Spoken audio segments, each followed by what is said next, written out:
আমার জীবনটাকে সর্বনাশ করে ফেলেছে। আমার জীবনে দুইবার মৃত্যুর মুখের থেকে বেঁচে এসেছি। আমার দাদাই বলছিল তুই বিয়ে করবি না। প্রথম বিয়ে করছি, বাচ্চা কাচ্চা হয় না। দ্বিতীয় বিয়ে করলাম, হ্যাঁ বাচ্চা কাচ্চা হয় না। তারপরে এই 2 বছর যন্ত্রণা, আমি কোনো ঘরে থাকি না। এক বউরে উত্তর কোথায় ঘর তুলে দিচ্ছে, আরেক বউরে দক্ষিণ কোথায় ঘর থেকে যন্ত্রণায় থাকি না পারা, উঠানের মাঝখানে টং বান্ধা থাকি। তারপরে শোনেন শোনেন ভাই, আমার জীবনের দুঃখের কথা শোনেন। পরে একদিন চোর আসছে, চাঁদনি রাত চোর আসছে। চোরে আস্তে আস্তে আস্তে আস্তে উত্তর ঘরেতে ঢুকতেছে। আমার বড় বউ চিন্তা করলো যে স্বামী আসছে, সে তাই একটু করে বিছানায় শুয়ে পড়ছে। চোর তো ওই ঘরের ভিতরে গেছে, সেই বড় বউ উত্তর ঘরে, ছোট বউ দক্ষিণ ঘরে দেখা বলতেছে যে তুমি ওর ঘরে যাচ্ছ, ঠিক আছে।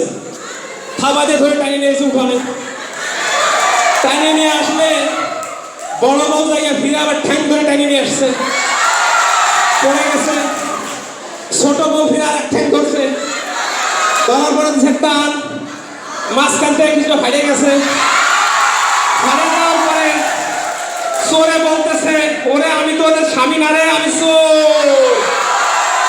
পিটান শুরু, পিটাইতে পিটাইতে সবাই ফেলাইছে। আমি উপরের থেকে নামিয়েই বললাম ভাই মাইরো না, ও আমার জানের সৎকা। আর যদি আমি হইতাম তাহলে ও মাইরেই ফেলাই দিত। তাই আমার এই জ্ঞান জ্ঞানের সহ্য হয় না। আমি আর আপনাদের সামনে আমি গলায় ফাঁসি দিয়ে মারবো, যন্ত্রণায় আমি আর বাঁচতে চাই না এই দুনিয়ায়। স্যার, আমি একটা চাকরি পাইছিলাম, এই আনসার অফিসে রান্নার কাজ করি।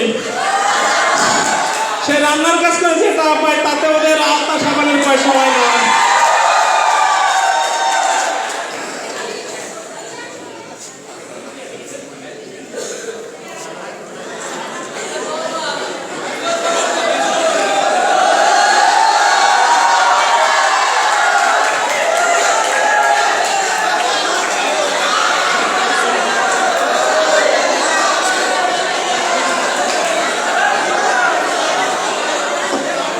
আজ এই রশি নিয়ে, এই গলায় রশি নিয়ে মারা যাবো।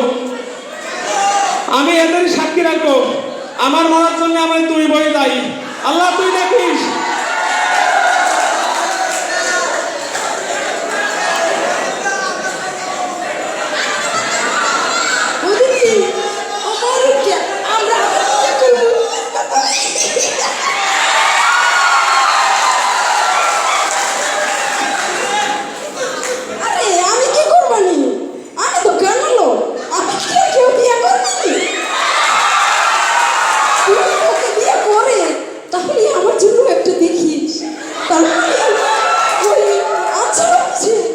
আমি বই বিছানো দিব, আর আমি ট্রেনিং এ গিয়েছিলাম, সব তো আমাকে কানা দেখে সরিয়ে দিয়েছে।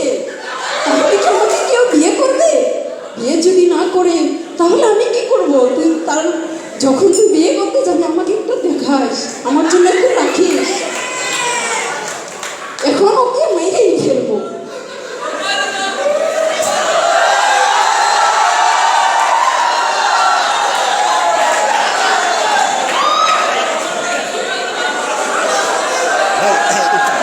কিসে দেখুন ভাই,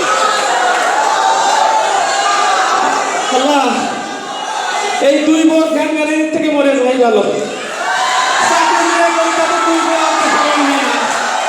তুই সাইডের থেকে টান শুরু করছে, মরে তো মরুক, আশা হবে বড়।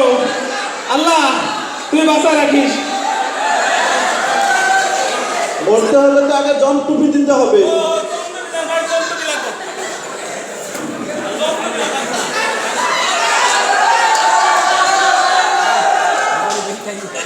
পাইছে এখানে।